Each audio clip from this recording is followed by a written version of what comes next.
Hello and hi student, आप सभी का स्वागत है। 9th क्लास एनसीईआरटी एक्सरसाइज 4.3 में लीनियर इक्वेशन टू वेरिएबल हम पढ़ा रहे थे। दोस्तों, आज आपको ग्राफ बनाना हम सिखाएंगे, लेकिन उससे पहले दोस्तों आपको हमने पढ़ाया था solution of a linear equation जो 4.2 में पढ़ाए थे। 4.2 यदि आप लोगों ने नहीं पढ़ा है तो इसमें आप लोग आएंगे भी नहीं, ठीक है। 4.2 का जब तक आप लोग solution of a linear equation ना पढ़ लें तब तक ये आपको ग्राफ समझ में नहीं आएगा। तो 4.2 पढ़िए, फिर इस क्वेश्चन पे आइएगा। तो चलिए दोस्तों, एक्सरसाइज 4.3 को आज हम लोग स्टार्ट करेंगे। इसमें देखेंगे क्वेश्चन नंबर 1 के ये सारे क्वेश्चंस को, ठीक है दोस्तों। ये कैसे इस हमारे इक्वेशन से ग्राफ को ड्रॉ किया जाएगा, ठीक है दोस्तों। तो इसमें 4 सॉल्यूशन निकलेगा और 4 सॉल्यूशन निकालने के बाद हम लोग इस तरह से ग्राफ को ड्रॉ करेंगे। तो ये सभी चीज़ आगे इस वीडियो में स्टार्ट होने वाला है। चलिए दोस्तों देखते हैं। तो दोस्तों, एनसीईआरटी एक्सरसाइज 4.3 के क्वेश्चन 1 को बनाने से पहले, ग्राफ को बनाने के पहले हम लोग ग्राफ बनता कैसे है उस पे एक सबसे पहले क्वेश्चन को देखेंगे एग्जाम्पल के तौर पे। अगर ये एग्जाम्पल आप लोग ने समझ लिया तो सारे क्वेश्चंस को आप लोग बना लोगे दोस्तों, ठीक है। तो draw the graph of the equation 2x minus y plus 3 equal to 0 using the graph find the value of y when a में दिया है, यानी कि पहले क्वेश्चन के लिए पूछा x equal to 2 comma b, दूसरे क्वेश्चन के लिए पूछा x इक्वल टू -3। मतलब ये क्वेश्चन एग्जाम्पल के तौर पे हम लोग सबसे पहले ग्राफ को ड्रॉ करेंगे। किस एक्सरसाइज के लिए? 4.3 के लिए। 4.3 में क्या है? तो graph of a linear equation in two variable, graph को बनाने का तरीका क्या है तो वो सीख रहे हम लोग। फिर एक्सरसाइज के क्वेश्चन को आसानी से बना सकते हैं अगर ये क्वेश्चन बन गया तो यहाँ पर एक इक्वेशन दे दिया और बोला इसके लिए आप एक ग्राफ को ड्रॉ कीजिए, ड्रॉ द ग्राफ, ठीक है। जब ग्राफ ड्रॉ हो जाएगा तब आपको सबसे पहले x का वैल्यू जो है वह x इक्वल टू यदि 2 है तो पूछा कि y क्या होगा, y का वैल्यू क्या होगा। जब ग्राफ बन जाएगा तब इसको फाइंड करना है। और फिर पूछा कि यदि x का वैल्यू -3 दिया रहे, जैसा कि आप अपने स्क्रीन पे -3 देख पा रहे हो, तब हमारा y का वैल्यू क्या होगा, ठीक है। द वैल्यू ऑफ y पूछा है, find the value of y when x equal to 2, दूसरे में x इक्वल टू -3, ठीक है दोस्तों।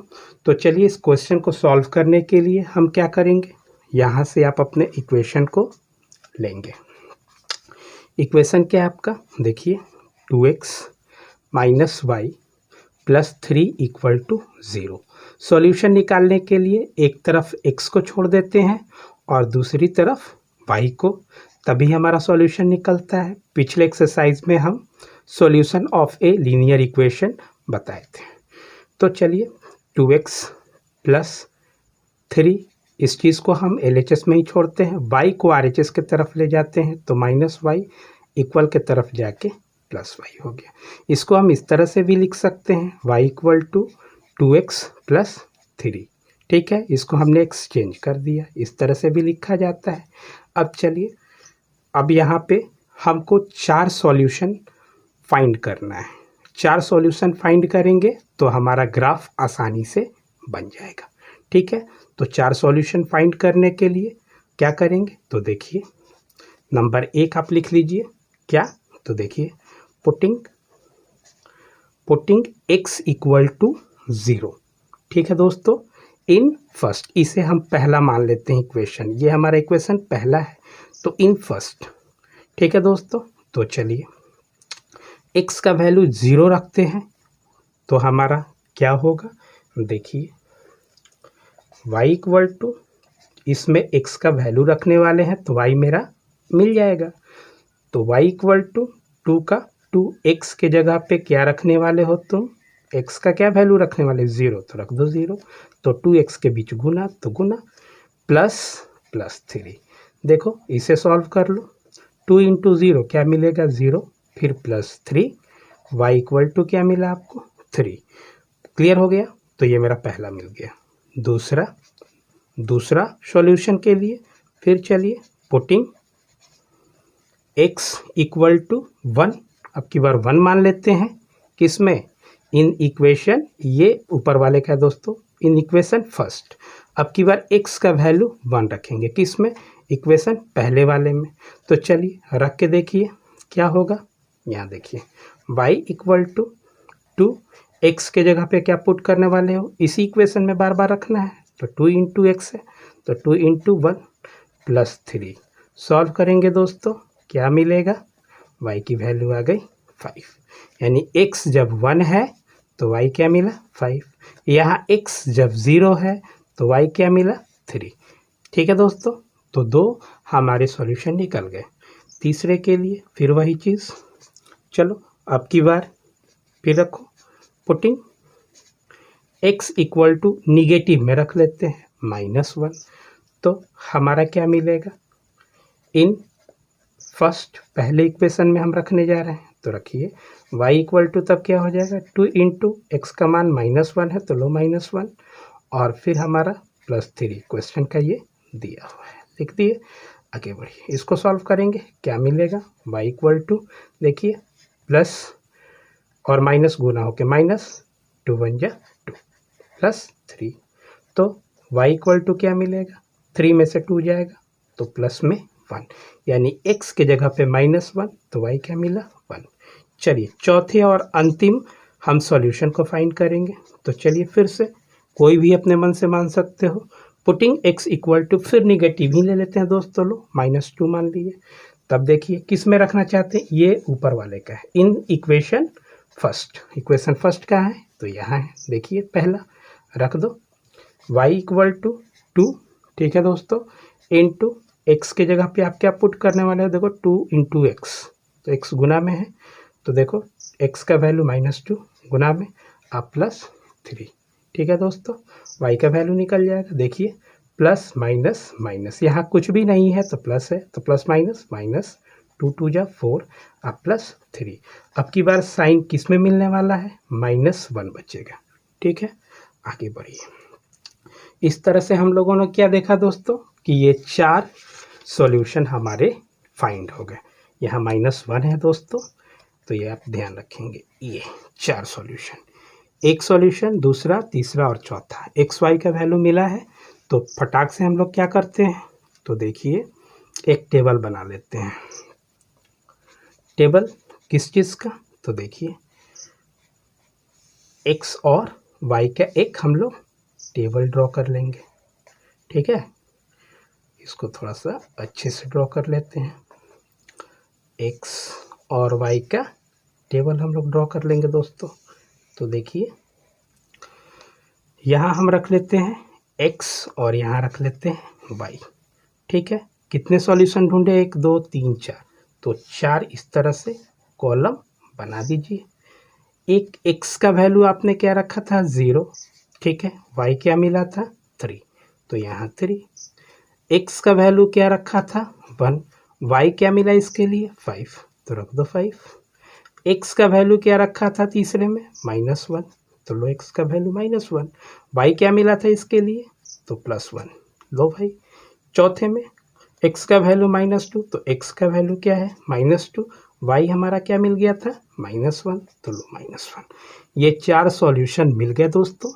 तो अब हम लोग ग्राफ इसका बनाएंगे। ठीक है दोस्तों, तो मैं ग्राफ आपको इस कॉपी पे बताऊंगा, जो मैं अपने 10th क्लास में जब था तब इस पर मैं पढ़ा था। ये कॉपी नमिता श्रीवास्तव हमारे क्लासमेट का था।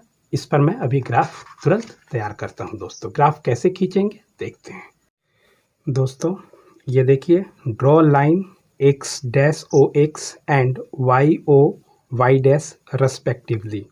देखिए एक मैंने हॉरिजेंटल लाइन खींचा है स्केल के मदद से। ठीक है दोस्तों, स्केल के मदद से मैंने एक लाइन खींचा, इसका x डैश और x, ये मेरा x एक्सिस है, और एक वर्टिकल लाइन जो मेरा क्या कहलाएगा y एक्सिस, जिसमें ये y है, फिर ये हमारा y डैश है। ठीक है दोस्तों, तो ओरिजिन से राइट साइड बढ़ते हैं तो वैल्यू किस में होता है, प्लस में। देखिए 1 2 3 4 5 आपके स्क्रीन पे नज़र आ रहा होगा। ठीक है, इस ओरिजिन से एक्स एक्सिस पे लेफ्ट की तरफ बढ़ते हैं तो निगेटिव में हो जाता है, तो 0 के बाद -1 -2 -3 एंड सो ऑन। आगे बढ़ते हैं, वाई एक्सिस, इस ओरिजिन से वाई एक्सिस पे ऊपर की तरफ जाते हैं अपवर्ड डायरेक्शन में, तो क्या मिलेगा, पॉजिटिव में, प्लस में। 1 2 3 4 5 लगा दिए। देखिए यहाँ से यहाँ तक की दूरी जो है दोस्तों, ये 1 यूनिट माने 1। ठीक है, गौर कीजिएगा पतली पतली लाइन जो है ये 10 लाइन से मिलकर बना होता है, तो बीच में एक थोड़ी सी मोटी लाइन है, इसका वैल्यू क्या होता है 0.5, यानी कि 5वें लाइन पे थोड़ा सा मोटा लाइन एग्जिट करते हैं, और जो थोड़ा सा इससे भी ज़्यादा होगा यानी कि 10 लाइन से मिलके एक यूनिट बन गया। तो 1 2 3 समझ में आया। उसी तरह से y पर नीचे की तरफ डाउनवर्ड डायरेक्शन में बढ़ेंगे ओरिजिन से, तो ये क्या हो जाएगा -1 -2 -3 माइनस इस तरह से 4 एंड सो ऑन। ठीक है दोस्तों, चलिए आपने 4 सॉल्यूशन निकाला था। देखिए x का वैल्यू क्या है 0, x का वैल्यू 0 यानी कि ओरिजिन पे ही रहेंगे दोस्तों, x एक्सिस पे ये वो बिंदु है। ठीक, और y पे कितना जाना है 3, तो x पर 0 और यानी कि इसी x पर y जाना है। y कहाँ जाता है, तो वर्टिकल डायरेक्शन यानी कि ऊपर की तरफ। देखो 3 जो है वो पॉजिटिव प्लस साइन वाला है, तो y कैसे चलता है, तो वर्टिकल लाइन y के लिए, हॉरिजेंटल लाइन x के लिए। ठीक है दोस्तों, चलिए क्षैतिज x और ऊर्ध्वाधर y। तो दोस्तों यहाँ पे हम क्या देख रहे हैं कि x का 0, y कहाँ जाना है 3 तक, तो देखिए 1 2 3 यानी इसी x पर y हम कहाँ पहुँच गए 3, तो इसे हम इस बिंदु को इस तरह से हाईलाइट कर देंगे। दोस्तों आपको दिखाई दे रहा होगा, देखिए थोड़ा मोटा कर रहे हैं ताकि आपको ध्यान से दिखाई दे, आप इतना मोटा नहीं करेंगे। ठीक है, चलिए इसके बाद दूसरा देखिए, x का वैल्यू 1 है, तो x का वैल्यू 1 किस में है, प्लस में, तो +1 की तरफ जाओ, तो देखो x एक्सिस पे +1 यहाँ है, चले आए। अब y कितना जाना है, तो y देखो ये 5 है, तो y इसी बिंदु से 5 कहाँ जाना है, +5 है ना, तो ऊपर की तरफ। तो 5 कहाँ दोस्तों है, यहाँ इसी 1 पर 5 ऊपर की तरफ, ये मिल गया हमारा x का वैल्यू 1, y का वैल्यू 5। तो ये दूसरा बिंदु हो गया, यानी कि दूसरे सॉल्यूशन का ये हमारा हो गया। चलिए तीसरे सॉल्यूशन के लिए क्या है, x का -1, तो x का -1 कहाँ है, LHS में। देखो ये -1 ये है, ठीक है, और y कितना जाना है +1, तो y +1 जाना है दोस्तों, यानी कि ऊपर की तरफ y जाएगा। ऊपर में देखो ये प्लस वाला है, तो y कहाँ गया ऊपर, ये +1। देखो इसी x यानी -1 पर y कहाँ जाना है +1, यानी कि +1 ऊपर की तरफ होगा, तो ये बिंदु। ठीक है दोस्तों, तो तीसरा बिंदु भी हो गया, यानी कि तीसरा सॉल्यूशन का भी मैंने बिंदु दे दिया। चौथा देखिए, चौथा x का वैल्यू -2 है, तो चले आओ, x का वैल्यू -2 लेफ्ट साइड में है, ये रहा दोस्तों -2, देखो -1 -2, तो ये रहा -2। y कितना जाना है -1, y -1 जाना है, ऊपर की तरफ नहीं, ऊपर की तरफ प्लस जाता है y के लिए। कहाँ आएंगे दोस्तों, y माइनस में कहाँ जाता है, नीचे, तो इसी -2 पे नीचे -1 तक जाना है, तो -1 कहाँ मिलेगा, देखिए -1 ये है, तो इसके पैरेलल में, ठीक है, यहाँ पर इसके समानांतर, तो ये बिंदु हमारा ये मिल गया। यानी कि चारों बिंदु हमारे जो है वो इंडिकेट हो गए दोस्तों। अब हमें एक स्ट्रेट लाइन इसी बिंदु से ड्रॉ कर लेना है, तो हम लोग किसका सहारा लेंगे, स्केल का। तो देखिए स्केल का सहारा लेके ये इस तरह से सहारा लेना है कि चारों बिंदु एक सीधी रेखा में स्ट्रेट लाइन में एग्जिस्ट कर जाए। तो देखिए दोस्तों, ये हमने स्केल के मदद से एक लाइन को इस तरह से खींचा कि नीचे के डायरेक्शन में भी थोड़ा ज़्यादा और ऊपर के डायरेक्शन में भी थोड़ा ज़्यादा ले लिए, और ये चारों बिंदु इसी स्ट्रेट लाइन पर एग्जिस्ट हो गया। ठीक है दोस्तों, तो इस तरह से हमने इस सॉल्यूशन 4 सॉल्यूशन के मदद से एक स्ट्रेट लाइन को ड्रॉ कर लिया। अब क्वेश्चन में दिया था दोस्तों कि व्हेन x = 2, अपने क्वेश्चन को आप जाके देखेंगे, देखिए व्हेन x = 2 आपको y फाइंड करना था, जब x का वैल्यू 2 हो और एक बार x का वैल्यू -3 हो। तो चलिए हम देखते हैं क्या होगा। x का वैल्यू यदि 2 है तो देखिए x का वैल्यू हम 2 चले आए, प्लस में 2 था, तो y का वैल्यू जो है वह क्या होगा इस लाइन पर। तो देखिए तो इस लाइन पर y का वैल्यू क्या होगा, तो एक डॉटेड लाइन से वर्टिकल लाइन हम बनाएंगे। देखते हैं ये कहाँ कटता है। तो y x पर 2 है तो y के लिए कैसे चलते हैं वर्टिकल। देखिए इस x का वैल्यू 2 रखें, y के लिए वर्टिकल ऊपर की ओर डायरेक्शन में गए, तो ये कटा किस बिंदु पर, ये देखिए दोस्तों, ये 6 के बाद कौन सा नंबर आएगा y पे, ये 7 होगा दोस्तों। ठीक है, यानी कि x का वैल्यू यदि 2 है तो y हमारा क्या मिला है दोस्तों, देखिए 7 के पैरेलल है, तो ये मिल गया 7। यानी हम लिख सकते हैं, क्या लिखेंगे, देखिए दोस्तों, इफ x इक्वल टू 2 है देन y इक्वल टू क्या मिला आपको 7। इस बात को हमने लिख दिया। अगला क्या था, x इक्वल टू -3। क्वेश्चन आप लोग देखिए अपना ऊपर स्क्रॉल करके देख लीजिएगा। तो x का वैल्यू -3 है तो x का वैल्यू -3 LHS में जाएगा, ये देखिए -3। तो y हमारा क्या मिलेगा, तो y देखो दोस्तों x का वैल्यू -3 है तो ऊपर की तरफ बढ़ेंगे तो ये लाइन कहीं कट नहीं होगा, इसलिए x का वैल्यू यदि -3 है तो y के लिए हमें कहाँ जाना होगा, नीचे डाउनवर्ड डायरेक्शन में, तब यह लाइन कटेगा। तो देखिए डाउनवर्ड डायरेक्शन में वर्टिकल लाइन हम लोग क्या करेंगे, ड्रॉ करेंगे। तो देखिए ये वर्टिकल लाइन हमने ड्रॉ किया और ये इस लाइन को इस बिंदु पर आकर के इंटरसेक्ट किया। तो इंटरसेक्ट कहाँ किया, तो देखिए y के पैरेलल कौन सा है, -3। ठीक है दोस्तों, यानी x यदि हमारा -3 है तो y भी हमारा क्या मिला है यहाँ पे दोस्तों, -3। यही बात हम यहाँ लिख देंगे, क्या, इफ, देखिए if x equal to -3 then क्या मिला, y इक्वल टू -3। ठीक है दोस्तों, इस तरह से ये क्वेश्चन सॉल्व। दोस्तों अब आप NCERT के सारे क्वेश्चंस को सॉल्व कर सकते हैं। उसमें केवल इक्वेशन के मदद से आप ये चार सॉल्यूशंस को फाइंड करेंगे। किसी भी इक्वेशन से इस तरह से आप 4 सॉल्यूशन निकाल करके एक टेबल तैयार करके और आप क्या बना लेंगे, ग्राफ दोस्तों। ठीक है, ग्राफ आप बनाएंगे और ग्राफ बनाने के बाद देखिए ये ग्राफ बनेगा, उसमें आपको ये x का वैल्यू और y का वैल्यू अलग से निकालने की ज़रूरत नहीं है, क्योंकि क्वेश्चन में पूछा ही नहीं है। तो केवल आप ये एक 4 सॉल्यूशन निकाल के 4 बिंदु दे करके एक स्ट्रेट लाइन ड्रॉ करेंगे और बस वहीं तक आपका सॉल्यूशन होगा। तो दोस्तों आप चारों क्वेश्चन को बनाइए और फिर मैं अगले क्वेश्चंस को लेके अगले वीडियो में आऊँगा। इसी एक्सरसाइज के अगले क्वेश्चंस को लेके वीडियो में आऊँगा अगले वीडियो में। ओके दोस्तों, तब तक के लिए बाय बाय, टेक केयर।